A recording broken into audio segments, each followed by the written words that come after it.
చేసింది అప్పుడు మీడియా ముందు మాట్లాడింది వంశీ. వ్యక్తిత్వాన్ని కించపరిచేటటువంటి వ్యాఖ్య.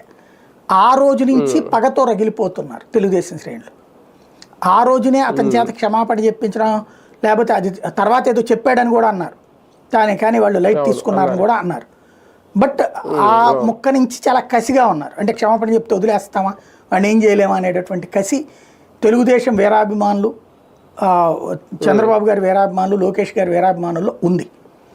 దానికి తోడు తెలుగుదేశం పార్టీ కార్యాలయం మీద దాడి ప్రతి ఒక్కళ్ళకి కడుపు రగిలిపోయేటటువంటి అంశం. ఎవడైనా ఇప్పుడు వైసీపీ మీద దాడి చేస్తే, ఇప్పుడు మన వైసీపీ కార్యాలయం పగలగొట్టారు, రేపు నెక్స్ట్ వచ్చాక వాళ్ళు కనుక వస్తే ఊరుకుంటారా సహజంగా? కాబట్టి ఈ కక్ష అంటే మనకు కక్షపూరిత రాజకీయాలు ఉండకూడదు అనుకుంటాం డెమోక్రసీలో. కానీ వీళ్ళు ఇప్పుడు కక్షపూరిత రాజకీయాలు గ్రేట్ అనుకునే రాజకీయంలో నడుస్తున్నాం. ఇక్కడ రెండు కోణాలు నడిచి ఉండాలి నేను అనుకోవడం అయితే. ఒకటి, వల్లభనేని వంశీనే తెలుగుదేశం ఇతను పట్టించుకుని ఉండకపోవచ్చు. మామూలుగా కంప్యూటర్ ఆపరేటర్ కంటే ఎంత జీతం ఇస్తారు? కొంచెం ఇస్తారు. అందులో పార్టీ కార్యాలయంలో, లోకల్ పార్టీ కార్యాలయంలో అంటే అట్లాంటప్పుడు ఆ కుర్రోడికి సంబంధించినటువంటిది ఈ గతంలో ఇతనే పెట్టాడేమో, ఒకవేళ ఇతను ఇంతకుముందు తెలుగుదేశంలోనే కదా, ఏదో అతను కన్విన్స్ చేయడమో లేకపోతే కన్ఫ్యూజ్ చేయడమో చేసి విత్డ్రా చేసి ఉండాలి, చేయించి ఉండాలి.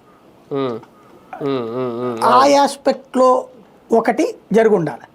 లేదా అంటే దాంతో ఇప్పుడు తెలుగుదేశం యాక్టివ్ అయ్యి యాక్షన్ తీసుకుని ఉండాలి.